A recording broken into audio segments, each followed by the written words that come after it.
வணக்கம், வந்தனம், நமஸ்தே. Welcome to our show மஞ்சள் வேல் மாலை. காலையிலேருந்து ஸ்ட்ரெஸ்ஃபுல்லாக பிஸியாக போயிட்டு இருக்க நம்ம லைஃப்பில் ஸ்ட்ரெஸ் பஸ்டராக என்டர்டெய்னிங்காக ஏதாவது ஒரு ஷோ இருந்தால் நல்லா இருக்குமே அப்படிங்கிற ஒரு ஃபீல் எல்லாருக்குள்ளேயும் இருக்கும். அந்த மாதிரி ஒரு சூப்பரான ஷோ தான் நம்மளோட ஷோ. என்னென்ன 4 சூப்பரான செக்மெண்ட்ஸ் உங்களுக்கு காத்துட்ருக்கு அப்படிங்கிறத பார்க்க ரெடியாக இருக்கீங்களா? வாங்க.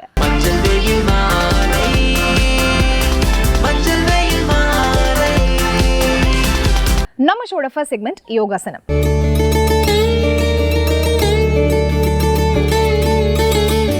நிறைய பேருக்கு இப்போ இருக்கக்கூடிய பிரச்சனை என்ன அப்படின்னா மைண்ட் டிஸ்ட்ராக்ஷன். இதிலிருந்து எப்படி வெளியில் வருது அப்படிங்கிறத பார்த்தோம் அப்படின்னா யோகாசனம் ஒரு பெஸ்ட் ஆப்ஷனாக இருக்கும்.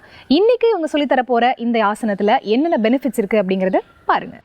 அனைவருக்கும் வணக்கம். இன்றைய யோகா பக்கத்தில் நம்ம பார்க்கக்கூடியது முத்திரைகள் பார்க்க போகிறோம்.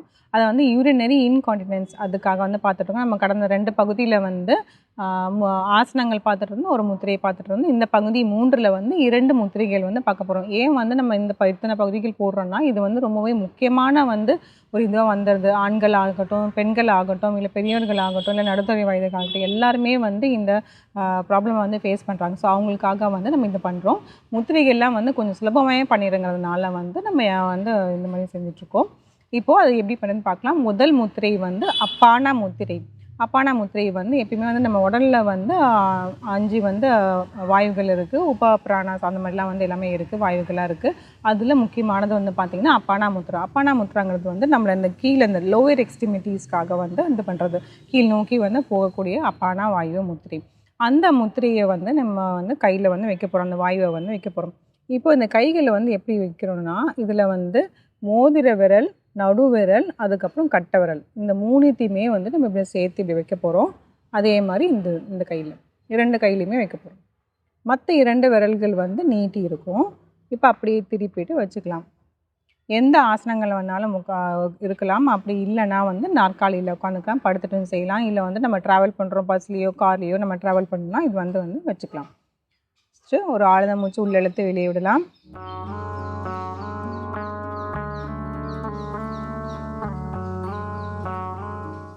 சில வினாடிகள் கொஞ்சம் இதமாக நம்ம அழுத்தம் கொடுக்க போகிறோம். லைட்டாக அழுத்தம் கொடுத்தா போதும். அப்படியே நம்ம மூச்சை கவனிச்சுட்டு இருக்கலாம்.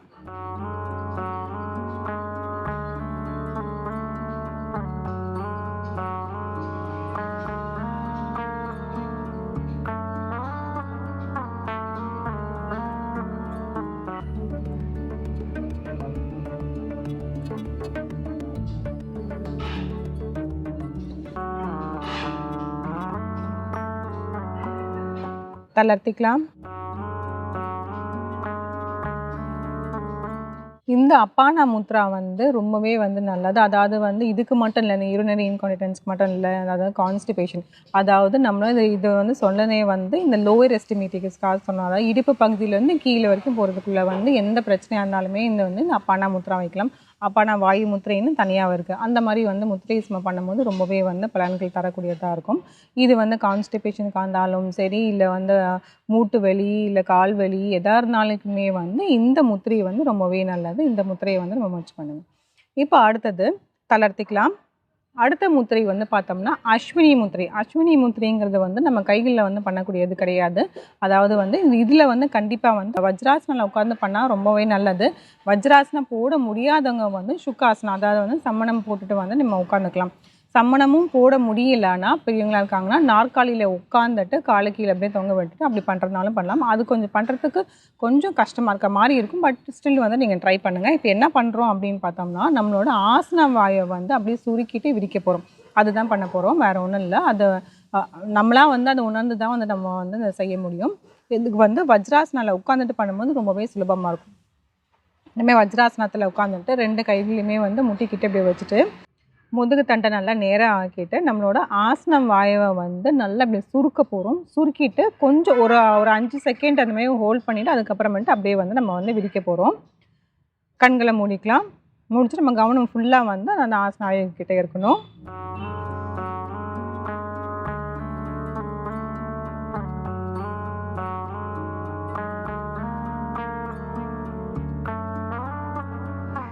தளர்த்திக்கலாம்.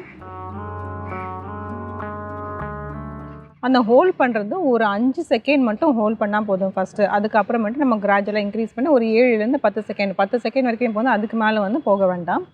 இது பண்ணும்போது இன்னொரு வேறு மாதிரி பண்ணாது. எப்படின்னா மூச்சை இழுத்துக்கிட்டே வந்து நல்லா அந்த ஆசன வாயுவை அப்படியே சுருக்கிட்டு அதுக்கப்புறம் ஒரு 5 செகண்ட் ஹோல்ட் பண்ணிவிட்டு மூச்சு விடும் போதே வந்து அப்படியே வந்து நம்ம ரிலாக்ஸ் பண்ணலாம். இந்த மாதிரி மூச்சு பயிற்சியோடு சேர்த்து பண்ணும்போது இன்னும் பலன்கள் வந்து ஜாஸ்தியாகும். கரெக்டாக பார்த்தோம்னா நம்மளோட வந்து அந்த இடங்கள் ஃபுல்லாக எல்லாமே வந்து நல்லா இருக்கப்பட்டு இந்த யூரினரி இன்கான்டினன்ஸில் இருந்து இந்த குறைய வந்து அப்படியே வந்து நம்ம நீக்கலாம். மறுபடியும் பண்ணலாம். மூச்சை இழுத்துட்டே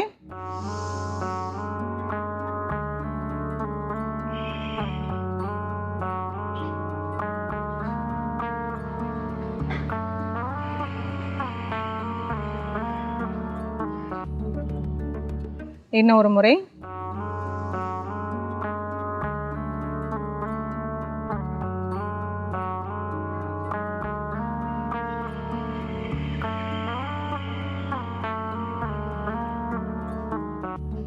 தளர்த்திக்கலாம். ஃபஸ்ட்டு செய்கிறம்போது கொஞ்சம் கஷ்டமாக இருக்க மாதிரி இருக்கும். பட் ஆனால் நீங்கள் முயற்சி செய்ய வந்து அது கரெக்டாகவே வந்துடும். நம்மளோட முழு கவனத்தையுமே வந்து அந்த ஆசன வாயு இடத்துல வந்து வச்சுருந்து அதுக்கப்புறம் பண்ணும்போது பார்த்திங்கன்னா ரொம்பவே வந்து ஈஸியாக வந்துடும். இது வஜ்ராஸில் பண்ணோம்னா ரொம்பவே வந்து பலன்கள் வந்து ஜாஸ்தி. இந்த முத்திரைகளை வந்து முயற்சி செஞ்சு பாருங்கள். மீண்டும் அடுத்த பகுதியில் சந்திக்கலாம்.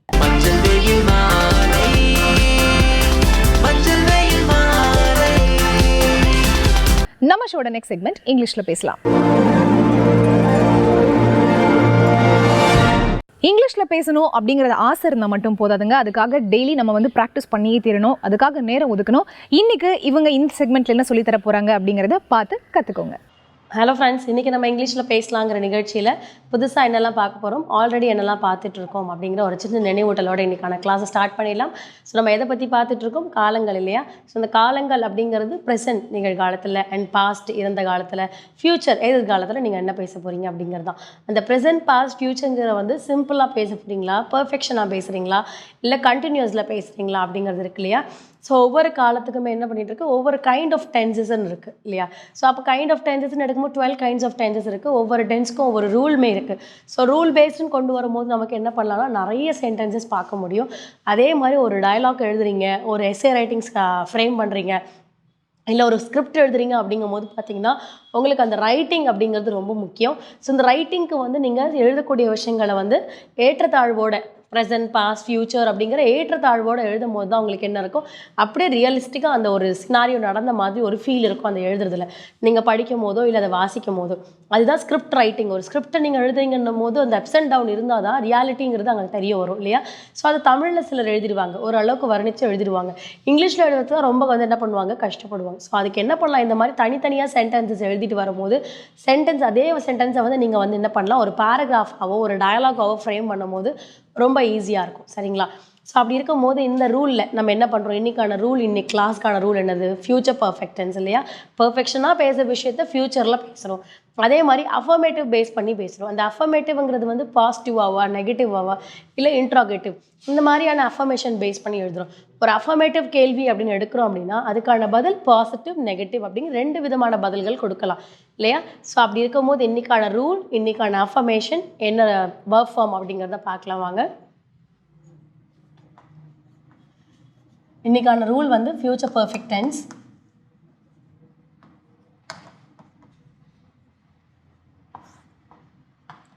ஸோ என்ன அஃபர்மேஷனில் எழுதுகிறோம்,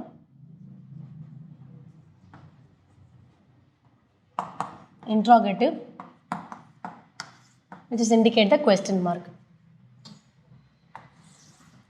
So verb form V1, V2, V3. Present,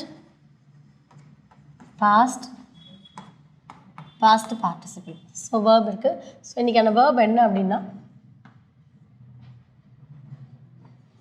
build அப்படிங்கிறது. ஸோ கட்டுறது, பில்டுங்கிறது டு டெவலப் இல்லையா? ஸோ பில்டுங்கிறது கட்ட அப்படிங்கிறது. V2 அண்ட் V3ல வந்து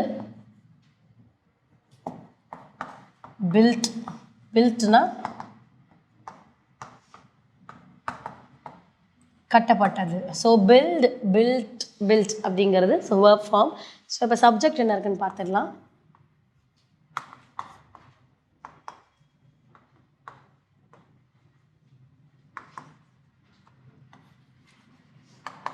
she, they.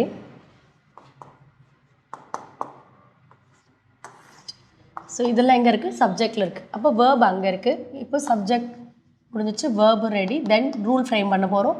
என்ன ரூல் ஃப்ரேம் பண்ண போகிறோம்? ஃப்யூச்சர் பர்ஃபெக்ட்டுக்கு ஏற்ற மாதிரி ரூல் ஃப்ரேம் பண்ண போகிறோம். ஃப்யூச்சருங்கிறதுனால will or shall plus subject. So நம்ம இன்ட்ராகேட்டிவ் எடுக்கிறதுனால ஃப்யூச்சர் வந்து ஃப்ரண்ட்டில் வந்துச்சு, subject followed by perfect and V3.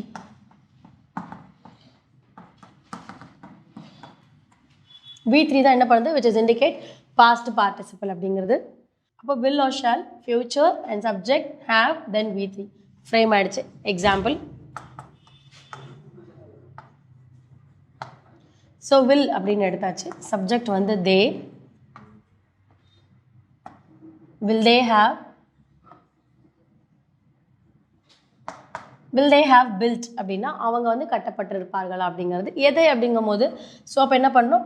என்ன நம்ம எடுக்கணுமோ அதை எடுத்துக்கலாம். So will they have built the bridge. So அப்போ bridge பாலத்தை அவங்க என்ன பண்ணியிருப்பாங்க? கட்டியிருப்பார்களா அப்படிங்கிறது. ஸோ அப்போ அவர்கள், ஸோ bridge அப்படின்னு வரும்போது மேம்பாலத்தை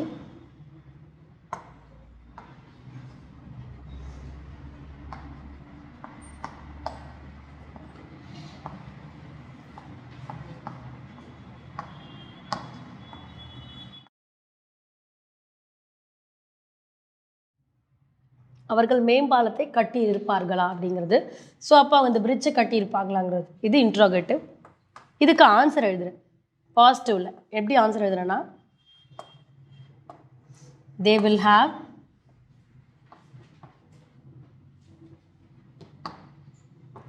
built the bridge. ஸோ அவங்க பிரிட்ஜை கட்டியிருப்பாங்க. இதே நான் நெகட்டிவ்ல எழுதுறேன்.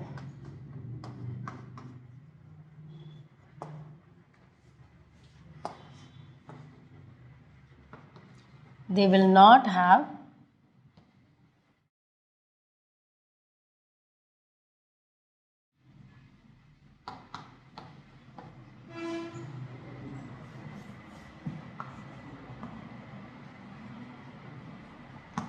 built the bridge. அப்போது கேள்வியாக வரும்போது will they have built the bridge அப்படிங்கிறது. பாசிட்டிவில் வரும்போது they will have, நான் பிரிட்ஜை வந்து அவங்க கட்டியிருப்பாங்க. ஸோ அதே நெகட்டிவில் வரும்போது will not have. ஸோ பண்ணாங்க, பண்ணலை, பண்ண போகிறாங்க, பண்ண இருக்காங்க அப்படிங்கிறத தனித்தனியாக பிரித்து என்ன பண்ணுறோம்? தெரிவிக்கிறோம். ஸோ பிரித்து சொல்லும் போது தான் they could understand, ஓகே இப்படி இருக்கும், இப்படி இருக்கலாம் அப்படிங்கிறது அவங்களுக்கு தெரிய வரும். சரிங்களா? ஸோ அப்போ நம்ம இன்றைக்கான ஒர்க் ஃபார்ம் வச்சுட்டு இன்றைக்கான ரூலில் சென்டென்ஸ் ஃப்ரேம் பண்ணியிருக்கோம். ஸோ நீங்களுமே ஒரு 5 to 10 சென்டென்ஸ் ஹோம்ஒர்க் பண்ணுங்கள். நெக்ஸ்ட் கிளாஸில் நெக்ஸ்ட் இன்ட்ரெஸ்டிங்கான சென்டென்ஸோடு உங்களை மீட் பண்ணுறேன். தேங்க்யூ.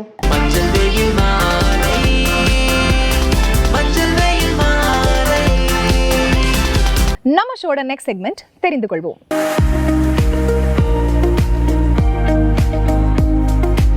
இந்த செக்மெண்ட் மூலமா டெய்லி புதுசா நிறைய விஷயங்கள் பார்த்துட்டே வரும். அந்த வகையில் இன்னைக்கு இவர் என்ன சொல்லி கொடுக்குறாரு அப்படிங்கறத பார்க்க ரெடியா இருக்கீங்களா? வாங்க.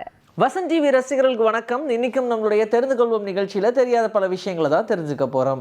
எல்லாருக்குமே விஷன் எப்படி தெரியுதுன்னு கேட்டால் நல்லா கலர்ஃபுல்லாக தெரியுது அப்படின்னு சொல்லுவோம். ஏன்னா நம்மளால் எல்லா கலர்ஸுமே பார்க்க முடியும். அந்த கலருடைய பேர் ஐடென்டிஃபை பண்ணுறதுக்கு கொஞ்சம் கஷ்டமாக இருக்கக்கூடிய ஒரு சில கலர்ஸும் இருக்க தான் செய்யுது. இருந்தாலும் நம்ம red family, blue family, green family அப்படின்ட்டு போயிடுவோம். ஏன்னா ப்ரைமரியாக இந்த கலர்ஸ் தான் அப்படின்னு சொல்லுவோம் இல்லையா? ஆனால் அப்பப்டாசஸ் அப்படின்ற ஒரு பிரச்சனை இருக்குதுன்னு வச்சுக்கோங்க. அவங்களால கலர்ஸ் எதையுமே பெருசாக பார்க்க முடியாது. அவங்களுடைய விஷன் வந்து ரொம்ப பிளாக் அண்ட் ஒயிட்டாக தான் தெரியும் அப்படின்னு சொல்கிறாங்க. ஈவன் நைட் விஷனாக கூட ஒரு சில டைம் தெரியறதுக்கு சான்சஸ் இருக்குது. நம்ம எப்படி இப்போ சிசிடிவி கேமராலலாம் நைட் விஷன் ஆனாச்சுன்னா பார்க்குறோம், அதில் க்ரீன் என்ஹான்ஸ்டாக தெரியும் இல்லையா? அந்த மாதிரி கலர்லெஸ்ஸாக க்ரீன் என்ஹான்ஸ்மெண்ட்டாக தெரியறதுக்கான சான்சஸ் இருக்குது அப்படின்னு சொல்கிறாங்க. அப்படி இருக்கக்கூடிய மக்களும் இப்போ வாழ்ந்துக்கிட்டு தான் இருக்காங்க. அதை பற்றி பெருசாக எங்கேயுமே வெளியே சொல்லிக்க மாட்டாங்க. ஏன்னா அதை சொன்னோம்னா புரிய வைக்கிறது ரொம்ப கஷ்டமாக இருக்கும். பட் கேட்குறவங்க எல்லாருமே வேறு மாதிரி ப்ரோட்ரே பண்ண ஆரம்பிச்சிருவாங்க அப்படின்றனாலேயே பயந்துக்கிட்டு அதை வெளியே சொல்லாமல் இருக்காங்க. பட் அப்பப்டோசிஸ் அப்படின்ற இந்த பிரச்சனையை வந்து கியூர் பண்ணுறதுன்றது ரொம்பவே கஷ்டம். இப்படியே அவங்க நிறைய பேர் வாழ்ந்துக்கிட்டு இருக்காங்க அப்படின்றது தான் உண்மை. ரிப் கேஜ் அப்படின்ற அந்த போன்ஸ் எல்லாம் இருக்கு இல்லையா, அது நமக்கு ரொம்ப ரொம்ப இம்பார்ட்டண்ட்டான ஒரு போன். ஏன்னா நம்மளுடைய 2 லங்ஸ் சென்டரில் இருக்கக்கூடிய ஹார்ட் அப்படின்னு எல்லாத்தையுமே பாதுகாக்கிறது அந்த ரிப் கேஜ் தான். அந்த ரிப் கேஜ் ஒரு மனிதனுடைய ஷீல்டு அப்படின்னே சொல்லலாம். இப்போ இந்த ரிப் கேஜை எண்ணி பார்த்தோம் அப்படின்னா ஒரு 12 எலும்பு இருக்குன்னு வச்சுக்கோங்க. நார்மலாக அப்படி தான் இருக்கும். ஆனால் ஒரு சில பேருக்கு இதில் 13 எலும்பு இருக்கிறதுக்கு சான்சஸ் இருக்குன்னு சொல்கிறாங்க.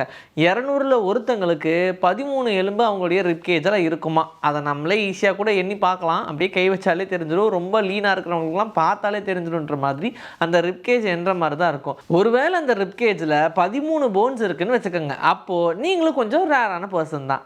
அர்ஜென்ட்டாக ஏதாவது அட்ரஸோ ஃபோன் நம்பரோ யாரோ சொல்லும் போது எழுதணுமே அப்படின்னு சொல்லி பெண்ணை எடுத்து டக்குன்னு உங்களுடைய கையில் எழுதியிருக்கீங்களா? கண்டிப்பாக எழுதியிருப்பீங்க. இது சின்ன வயசுலேருந்து எல்லாருமே பண்ணக்கூடிய ஒரு விஷயம் தான். குழந்தைங்கள்லாம் மோஸ்ட்டாக கையில் கிறுக்கி விளாடுவாங்க. ஏன்னா அதுதான் நம்மளுடைய விஷனுக்கு கரெக்டாக இருக்கும். அண்ட் ஆட்டோமேட்டிக்காக ஒரு பேட் மாதிரி இருக்கிறதுனால நம்மளோட பாம்பில் எழுதலாம் அப்படின்னு சொல்லி நம்மளுடைய தாட்டெல்லாம் போக ஆரம்பிக்கும்.